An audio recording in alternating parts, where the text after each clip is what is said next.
Defied my cousin's cruel ultimatum, took in his neglected daughter on her 18th birthday, and now family ties are breaking over her fate. I'm a 30-year-old guy and my wife, who's 27, and I own a sizable farm, 5 bedrooms, 3 bathrooms, 300 acres, and electrical hookups for 4 campers. We built it that way deliberately because we love being the center of big family gatherings. Every summer, the whole clan comes to stay for extended visits, and the farm becomes a hub of laughter, stories, and memories. My cousin Bill, in his early 50s, has a daughter named Alice. She's 18 now. Bill's first wife, Alice's mother, was an immigrant with no family nearby or back in her home country, and she tragically passed away when Alice was just 2 years old. Bill didn't wait long. He remarried Tanya, also in her early 50s, only 6 months later, and together they've had 3 kids, 2 boys, now 14 and 12, and a girl, 8. In their home, everything revolves around those 3. The boys are their princess, as they call their youngest daughter. Alice, meanwhile, has always been the outsider. No family trips, no extracurriculars, no elective classes that cost extra money. She's constantly left behind. I may not be the smartest guy, but I can spot a kid who's hurting and neglected, and that's exactly what I saw in Alice. Around her immediate family, she's like Mr. Hyde, hostile, withdrawn, defensive, but everywhere else, she's Dr. Jekyll, sweet, eager to help, desperate for some affection and belonging. For the last 4 summers, Alice has been coming to our farm to work, mostly because her parents don't want her around the house during summer break. She became family to us. As she approached 18, her dad became increasingly adamant that, come her birthday, she'd be kicked out to teacher responsibility. My wife, Alice, and I talked it over, and early on her birthday, we pulled up in my truck and helped pack up her things, just what she had bought herself or been given by someone else.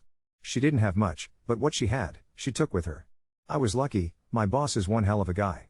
He managed to get creative with our benefits so I could add Alice to my medical insurance until she finishes university, which she starts in a few weeks. Now Alice can afford therapy, get back into sports, and focus on her future, all without draining her savings. But that's where things fell apart. Bill and Tanya were furious that we took her in. They've refused to come to any family events since. A chunk of the family took their side. Apparently, I was undermining Bill and Tanya, and, as they put it, you'll only understand when you have kids. With the drama, others started to opt out, too. Too expensive to travel just for a handful of us. When people got upset that I didn't try harder to get everyone to come, I shrugged and said, okie dokie, come if you want, or don't. That did not go over well. At this point, family events had dwindled to a quarter of the usual crowd. My aunt even suggested Alice should stay with us only on weekends and live in a dorm during the week to smooth things over. I thought it was nonsense, and so did my wife. She's a smart woman, and she's very attached to Alice by now. Alice herself said she'd rather stay with us but would try the dorms if it would help make peace. But I'm stubborn. And I decided Alice was staying put, with us, where she belonged. This morning, the family grapevine was in overdrive. If anything happens, word spreads before you even make it to your own front door, and now, after how everything unfolded, I heard every version of every opinion. I'm a terrible person, a hero, naive, wise, short-sighted, thinking ahead. It was all neat, in a way. I truly had about a dozen relatives thank me, promising to buy me a pint next time, and maybe 3 dozen who swore off ever talking to me again. I'll count both as a win. But this isn't about me. It's all about Team Alice. She's apparently a Redditor herself and found out about everything I'd written, on her own. There were a lot of tears, a lot of relief, and she's made it clear she wants to stay with us until she's ready for whatever her future brings. She's picked her classes for university, mostly the school picks them for you in the first year, but she chose a few electives, and she's already looking into joining a women's rec hockey league once the season starts. She's excited for the future in a way I haven't seen before. Growing up, I knew how tough money can make family gatherings. I was lucky, thanks to a chance encounter with my mentor, the chief, who saw something in me when I worked a job I was wholly underqualified for. Together, we made some good money, and it allowed me to buy this farm and build my home with my wife, who also does well for herself. Because of that, neither of us ever wanted money to keep family from coming together. Then today, the bombshell. Tanya herself drove down to my place, waving what looked like a white flag from her car window. I'd already had a blowout with Bill the night before, shouting matches, long overdue, but with Tanya, I went out, shooed the alpacas and dogs away, and brought her a muffin. We sat down to talk. She claimed Bill had only threatened to kick Alice out to scare her straight, that they never actually planned to do it, and they'd been caught off guard when we showed up and packed Alice up early on her birthday. I told her, point blank, that she was utterly missing the point, that I wasn't sure I could break it down simply enough to make her understand even the basics. She cried, then peeled out of my driveway at top speed, and I haven't heard a word since, which, if I'm honest, I'm enjoying. Whatever comes next, Alice is staying with us, healing, discovering herself, and finally getting the fair shot every kid deserves. I'm grateful for every bit of support, and for the family that actually stands by each other. We're in this for Team Alice, all the way. Update 1. A year ago, my cousin Alice moved in with me and my wife on her 18th birthday. She was told by her parents, Bill and Tanya, who were in their early to mid-50s, that she needed to move out the very day she became an adult. The decision was sudden, cold, and honestly, pretty heartbreaking to witness. We welcomed her in without hesitation. Fast forward a year, and so much has changed. Alice is now a year into her engineering degree, a pursuit that makes us incredibly proud. She's picked up hockey and plays regularly, tapping into a passion she's had for years. She even raised a couple of steers all on her own. Her therapist, who started her on weekly sessions, has since dropped her visits down to once a month. The transformation has been remarkable. The Alice who lives with us now is the same sweet kid, but free from the overwhelming stress of being treated as an also-ran in her own family, always made to feel like an afterthought next to her younger siblings. But it hasn't been all smooth sailing. About a month after Alice moved in, her dad Bill showed up at our place. There was a confrontation, a real standoff, that got tense enough for legal measures to be taken. A peace bond was issued, placing strict restrictions on how Bill and Tanya could contact Alice, me, my wife, or several other family members who'd gotten involved. The peace lasted for the required 6 months. When that period ended, Tanya began trying to revert to her old ways, though, thankfully, Bill seems to have mellowed somewhat. One of the hardest parts for Alice has been the limited contact with her siblings, enforced to ensure her comfort and safety. Her oldest brother, a 15-year-old, was initially hostile towards her, not understanding the full situation. Fortunately, some of the other cousins clued him in, which changed his attitude. Amusingly, I got blamed for his sudden shift, which fits my newfound label as the worst. Picture me with jazz hands and all. On the lighter side, our notoriously gossipy family finally mellowed out once they realized their gravy train wasn't making any more stops for them. Last Thanksgiving, only 26 people showed up, much fewer than the 60+ who used to crowd our house before the COVID years. By Easter, the numbers crept back up to 40, so it seems like we've reached a new, more manageable plateau. As for Alice and her parents, there has at least been some tentative progress. Bill texts Alice every couple of days to check in, and they've even met for coffee a few times since the peace bond expired. Still, the hurt runs deep. When I asked Alice how she felt about her dad, she shrugged and said, "I'd go to his funeral but not his birthday party." That stung, but she's been resolute about setting firm boundaries, something I deeply respect.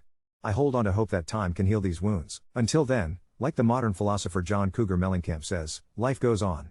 Update 2.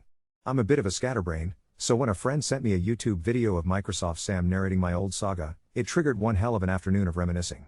Sitting there, I dove deep into the past, 3 parts worth, what's happened, what's happening, and a final round of questions and weird tidbits. Buckle up, because it's been a greasy horror show in places, but everyone I love is safe, and I'll count that as a win any day. Let's talk about Bill. He's been giving it his best shot, which admittedly isn't saying much for a guy as sharp as a sack of wet mice, but I can at least say he tries. He started texting Alice almost daily at first, genuinely trying to mend their relationship. After a while, though, that slowed to weekly, and I'll admit, I got my hackles up about it. Alice, ever the wise one, just shrugged and told me, we never had enough to talk about when I lived with him. Once a week is plenty. They've met for coffee, gone to the local restaurant, or sometimes the gas station where all the old-timers gather. Bill's kept his distance from me, my wife, our home, and our workplaces, thanks to some advice from one of the local constables who told him it wouldn't be wise to stir up trouble again. No court order anymore, just some small-town sense and warnings.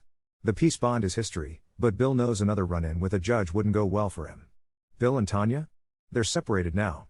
The first time Bill showed up at our place since our dust-up years ago, which ended with me beating the brakes off him and getting that peace bond, he was 3 sheets to the wind and had nowhere else to go. Tanya had thrown him out and threatened to call the cops if he didn't leave. I never pushed for details, honestly, I couldn't care less. Reaping what he'd sown was never going to be fun for Bill, and he's learning that lesson the hard way. The split has rattled the whole family. Their oldest son hasn't spoken to Bill since October, and the younger one's just trying to weather the storm. Their daughter, a true daddy's girl, is heartbroken that she only sees him on weekends. Tanya, from what I hear, blames Alice for everything. She's even tried to convince the kids of that, with varying degrees of success. That part stings. In stepping up for Alice, we've had to draw hard lines, and that's meant we can't do much for her siblings. My hope, slim as it is that one day the family will understand the real reason those kids are hurting, namely, how their parents are handling things. Now, Alice.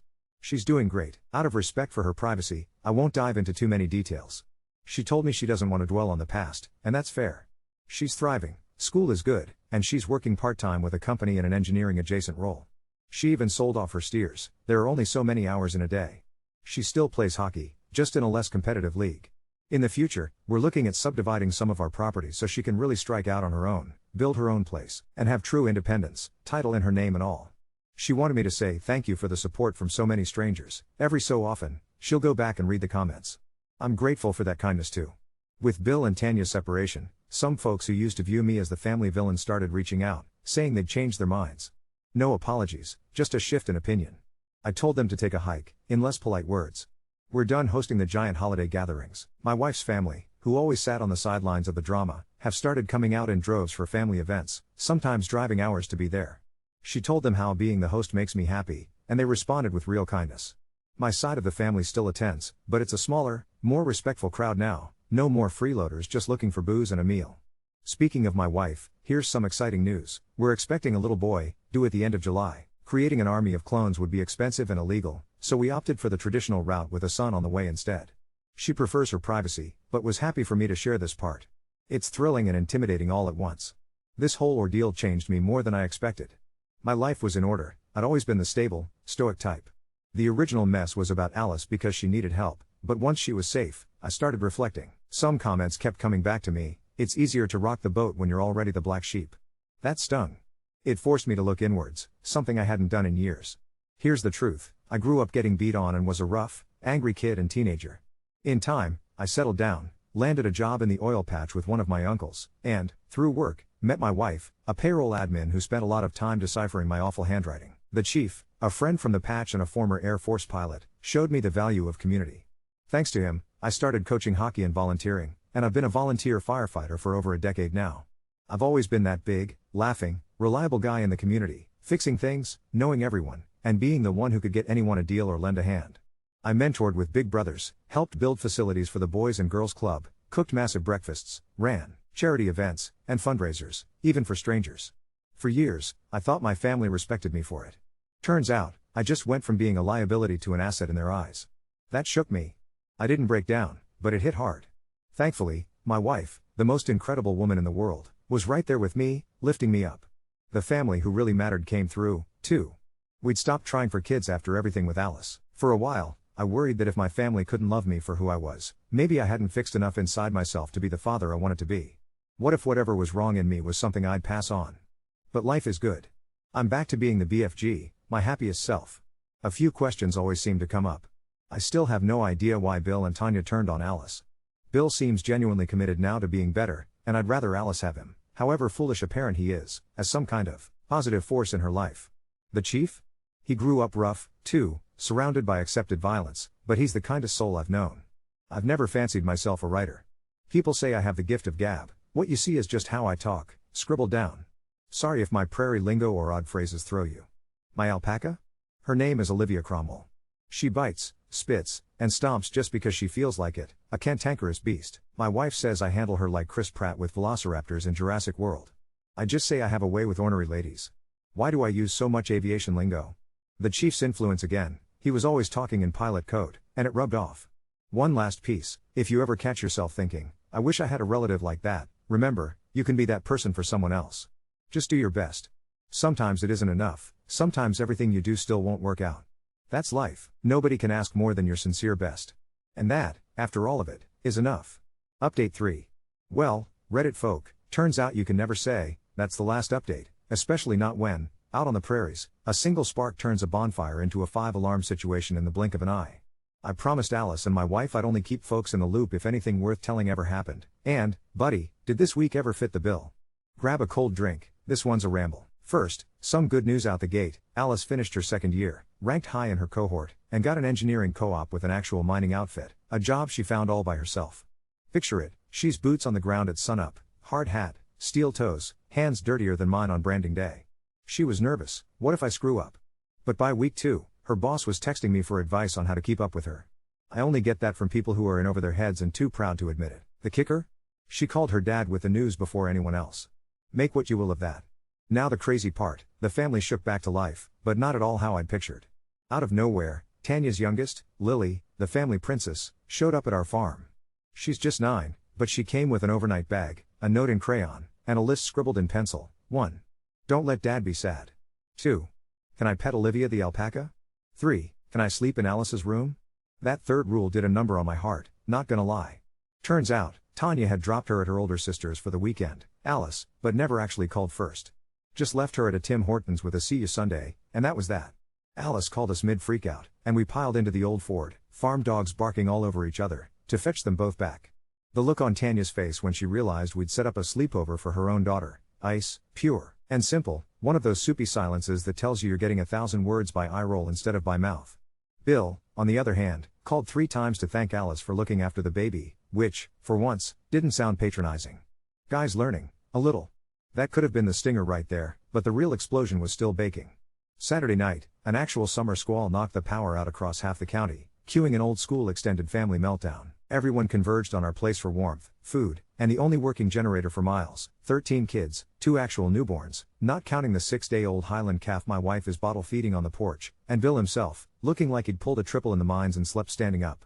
We fired up the big wood stove, dug out the stacks of board games, and, for the first time in years, everyone let their guard down. What happened next? Magic. Alice, who swore she'd never run a holiday meal again, took charge of the kitchen like she'd been doing it since birth. She drafted her siblings, yes, all 3, even her formerly resentful brother, and taught them how to peel potatoes while telling stories about growing up on the farm. Her youngest brother asked if he could move in for the summer. Lily demanded to learn how to drive the gator. Even my old aunt, never one for sentiment, declared Alice the new matriarch after she wrangled 6 squabbling toddlers into a game of Find the Alpaca. Spoiler, Olivia didn't appreciate being found and now my left boot smells of righteous camelid fury, but let's not pretend wounds heal overnight. Tanya showed, finally, on Sunday evening, jaw clenched, lips pursed, arms wrapped around herself. She demanded to take her kids and leave, right then, no goodbyes. Alice, calm as you like, just told her, I hope you got some rest. That was it. Tanya stood there, trying to say something cruel, but, maybe because the whole clan was watching, just turned and walked away. It felt final. I wasn't sorry. Later, Bill lingered, pacing by the barn. I found him by the fence, watching the storm clouds clear. He was raw, apologized again, unpacked that, said he knew he'd failed his daughter and wasn't sure how to repair it. He started to cry, which, if you know farm men in their 50s, is rarer than lunar eclipses. I told him for maybe the 50th time, Bill, you've got today. That's it. Just today. Don't blow it. Privately, Alice told me she's not sure she can ever really move on, but she's willing to try co-hosting family events next year, so long as Tanya's not in charge of anything beyond dessert. My wife, now 5 weeks from her due date and still running circles around everyone, says she'll settle for a peaceful barbecue in 2 hours without sibling drama. And the real kicker? The next morning, my wife's parents and a stray neighbor kid showed up, unsolicited, with casseroles and cakes, more than we've seen in 2 years. There were card tables under the apple trees, old-timers debating fence lines, my wife's grand forcing Alice to drink lemonade in the shade like a queen. For the first time, the whole gathering didn't feel like an obligation, or a frantic attempt to fix someone else's mess. It felt like a new tradition, stitched together out of stubbornness, grief, and, maybe most of all, good old prairie grit. Our farm is smaller now, in all the right ways, and brimming with more love than ever. Alice is quietly planning out blueprints for her house on a bit of our land, sketching on napkins after chores. She says maybe a year from now she'll finally have a place that's all hers. Our son will show up soon, chaos will double, and I'll probably regret all these sentimental words next week when Olivia is chewing on the laundry again. But tonight? Everybody's safe, the skies are clear, and for once, nobody's looking over their shoulder. Update 4. Let's start with Alice. After her raucous new matriarch debut during last month's blackout sleepover, you'd think she'd earned a break. Not so. Her co-op gig at the mine went so well that, come Canada Day, they not only offered her a fall internship but asked if she'd help run their Girl Power STEM Day for local high schools. She came home, still wearing her steel toes, babbling about teaching teens how to use a laser transit and calculate pipe gradients. She nearly tripped on the new baby's bouncer in the mud room, laughing for the first time in weeks. She also took Lily, the little princess, now 9 going on 49, out to the field to dig up dinosaur bones. Really rocks, but you try telling your half-grown niece otherwise. Lily now wants to be an engineer and also a paleontologist and probably a superhero when she's big, which, around here, honestly tracks. Our own little man made his grand entrance, full of howls and ancient baby wisdom, just as hail came hammering over the ridge. That first night, the house was quiet but for the smack of marble-sized hail on the eaves and the gassy grunts from the bassinet. I will never be so tired or so content again as holding my wife's hand with Alice reading goodnight. Moon from across the room, Olivia Cromwell the alpaca standing hostile watch on the porch. She's still not allowed in, no matter how many times she spits at the screen door. But nothing stirs family from their burrows like the scent of change. The real fireworks started midsummer, at a Sunday afternoon backyard barbecue for my wife's family. Midway through corn on the cob, Bill strolled up the driveway, sober, unannounced, towing along his middle son, Tommy, awkward as a baby giraffe. At first, he just wanted to talk, but then Tommy delivered the real shocker. He straightened up, pulled a sheepish envelope from his pocket, and handed it to Alice. College course list. Turns out, the boy is following in Alice's footsteps, full ride, starting pre-engineering in the fall. I want to do what you do, he mumbled at her shoes, and I don't know who looked prouder, Alice, who hugged him hard, or Bill, standing back and blinking like a man who's just seen color TV for the first time. By sundown, 2 more cousins, not even from Bill's side but my wife's, had cornered Alice for life advice. Suddenly, the farm was alive with actual hope, not just survival, kids camping in the orchard, Alice and her siblings cleaning up together without so much as a single parent in sight. But old habits die hard. That's when Tanya struck again, this time by group text. Just a gentle reminder that Lily and Tommy should not be spending overnights without my say. Also, Alice is not a parent. No words about the barbecue, the cousin pile in the hayloft, or the near miraculous truce bubbling across the picnic tables. Just rules, rules, rules. Alice's response? We're family, not rivals. She sent it once, simple. It hit the family chat like a thunderclap. For the first time ever, not a single person liked, hearted, or countered Tanya's message. Not even Bill. Silence truly can be golden. And now, the utterly unexpected, Bill checked himself into therapy, not for court, not because we begged, his own doing. Alice went with him once, just for the support, and texted me later, therapist said, you must have had a village. I laughed. Nope, just a stubborn uncle and a mean alpaca. If ever I felt proud of the village we have grown here, it was right then. We tore out the old ramshackle bunkhouse and, over the course of a weekend, built a new cousin cabana with bunks and a battered old couch Alice salvaged from the skip behind the mine offices. Tommy's the first inmate come September. Alice drew the nameplate herself. Lily's already made a no boys allowed collage for her corner. They're settling like dust after a storm. Meanwhile, my wife, postpartum miracle worker, apparently, spearheaded a surprise baby shower not for us, but for a neighbor whose partner's overseas. The whole clan pitched in, including my previously apathetic aunts, who brought casseroles and gossip in equal measure. There was no lecture, no tally of who brought what, just hands reaching out. A whole new crew of locals wandered by, enticed by the promise of toddler games and infamous potato salad. Never, in the years of door slammers and family drama, had I seen a scene so utterly free of side-eye. Something shifted, and it's got nothing to do with me. Maybe it's the baby, or the slow, overdue fading of the old guard. I keep thinking of Bill that last night, standing in the yard after the barbecue, voice cracking when he said, thanks for not giving up on her. Or any of us. For the first time, he hugged me, not the fake kind, but the real, chin dug in your shoulder, I'd take a bullet for your family now kind. Alice asked if she could still build on our land. After all this, I laughed. No one else could keep the alpaca off the porch. Olivia's all yours, kid. An hour later, Alice sketched the first lines for a 2-room cottage with a porch swing and a weather vane that, I swear to God, is shaped like a hockey stick. She grinned when she showed me, someday, it'll be payback, I'll be the loud old lady hosting all the strays. I told her to build it big. The family, apparently, just keeps growing. So, if you roll by a prairie farm where the windows glow late and the fences are always one section short of straight, odds are you'll see a girl in muddy boots teaching a kid to drive a gator, a cranky alpaca chewing on the sunflowers, and laughter spilling out the kitchen windows. We're not done healing, hell, maybe we never will be, but the new normal is hope and honesty, not silence and spite. I'll choose that every day. Update 5. If I told you ironing out family wrinkles was just a matter of time and a few big-hearted barbecues, I'd be lying through my teeth. The last 6 weeks have been the wildest ride yet, and I say that as a man who once had to lasso a soggy sheep from a septic pond at dawn. Settle in, we've plowed right past healing and straight into whatever comes after. First, straight from the land of these things never happen here, Tanya sold her house, packed a U-Haul, and left town. No note, no notice, just a flashing hazard light outside Bill's rental and a single text to Lily's school. She headed east, apparently to stay with a cousin nobody's heard from in ages. That sent a ripple from the post office bulletin board all the way to our hayloft, but the kids, especially Lily and Tommy, handled it better than most adults. Lily's only real question, does Olivia Cromwell get homesick? Consensus, that woman-shaped alpaca would sooner gnaw the truck than ask for comfort. Tanya's absence was equal parts relief and sorrow. For all her shortcomings, she was the soundtrack of their earliest memories. Even when that tape was warped, it was still the only one they had. Bill for once didn't drink or duck and run. The night after Tanya's departure, he called the entire crew, Alice, Tommy, Lily, and, unexpectedly, Alice's not-quite-aunt from his first marriage, together at our place to talk. He made a damned fool of himself, stumbled over every apology, but stood fast. I can't say sorry enough, he told the kids, and for the first time, it sounded less like a script and more like a cracked dam letting some water out. There was a lot of silence. Tommy spent most of it staring at the kitchen floor, Lily played with the alpaca's ears under the table, Alice kept her arms around both. Nobody instantly forgave.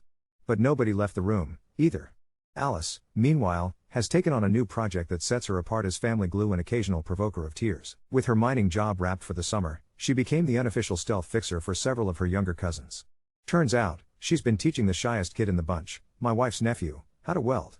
Nobody knew, He'd just wander by on his bike, hang out in the barn under the pretense of bug duty. She caught him at his lowest after a rough week at school and started with, "Do you want to see what a plasma cutter does?" Now, every Thursday, there's an after-dinner clangfest in the shop. I walked in last week to see 6 of them, various sizes and hair colors, building a misshapen, lopsided steel scarecrow for the pumpkin patch. Speaking of projects, we broke ground on Alice's cottage. The plans grew from 2 tiny rooms and a porch into something a little grander, 3 small bedrooms, for strays, she told me, and/or livestock emergencies, a kitchen big enough for Thanksgiving, and a glorious confusion of mismatched windows she scavenged from every auction in 3 counties. Tommy's moving into the cousin cabana in the meantime, taking a gap summer to earn his own tuition money alongside Alice. He's taller than me now, all knees and worries, and confessed overloading square bales, "Nobody listens to me better than she does." As someone whose own siblings barely text unless it's about hockey or hardware, I can't tell you what that meant. Our baby boy? Rolling, babbling, beloved by every calloused hand in the county. Alice's godmother, her idea, not ours. She solemnly accepted as if she'd been passed a flaming torch. "Guess I need the crash course in first aid now, huh?" She brings him out to the orchard every eve, reading him old hockey stories, both of them in matching ball caps. We're sleep deprived but happy. Then came fair day. Our town's summer fair is the one thing even our drama can't touch. It's a patchwork of field games, bake-offs, a 4-H tent that smells like petting zoo and funnel cake, and a centerpiece parade down Main Street with more strollers and goats than anyone should legally wrangle. Alice entered her steers for the very first time, didn't even plan to, but Tommy and Lily wheedled her into it. The judges barely finished inspecting before those 2 siblings organized the loudest, rawest cheering section on the property, cowbells, vuvuzelas, flags made out of pillowcases and garden stakes. Alice won a blue ribbon, then teared up and let Lily lead the big steer through the makeshift winner's circle. Later, under the bandstand's muddy awning, Bill pulled me aside. He was still raw, but something was different, steady, clear-eyed, battered but unafraid. "I'm sticking around this time," he said. "Not running. Not blaming. Not missing anymore." He didn't say it as a plea or an apology, more like someone reporting the weather. "Here's the forecast, and I'll be ready for it, rain or shine. I'll ask only this, keep making room for my kids, even when I screw up." I told him that's the price of admission on this farm. Help with chores, watch out for the little ones, always bring fence wire. Forgiveness isn't some one-time event, it's a job you punch in for every morning. Our family continues to stumble over reconciliation, but it's honest stumbling, not the false kind. Aunts who used to orbit the gossip train now show up with pie and apologies. My wife, still running the household with a baby on her hip, hosted a backyard movie night for all the banished cousins. Alice was chief popcorn officer. Nobody talked about the past, they just watched Shrek 2 on a sheet and argued about donkey impressions. And just when I thought my heart had reached maximum capacity, Alice's old therapist called to ask if she'd be willing to lead a Big Sisters session for local girls starting university. She hesitated, imposter syndrome still bites sometimes, but said yes. And there she was, one evening last week, pacing our porch, speaking softly to half a dozen anxious teenagers about being brave, building new traditions, and living loudly in your boots, even when nobody left you a map. So, that's where we're at today. Lily and Tommy have a routine, a safe place, a family gathering that isn't about surviving but about crafting something new. Bill is putting in work, dropping the mask. Alice is building not just her house, but a little empire of hope and hilariously stubborn livestock. My wife keeps the engine running. Our boy laughs at the sun and the dogs. And me? I'm just the keeper of the gate and the grill, watching the next generation step forward, broken, patched together, but utterly, brilliantly unafraid to love. If you drive past our little patch these days, the wind smells like cut hay and biscuit dough and that particular undertone of a storm always about to break. There's work to do, always, and none of it, bless it, will ever be perfect. But for the first time, we're not just a family pruned by pain. We're a field being sown for something beautiful, together.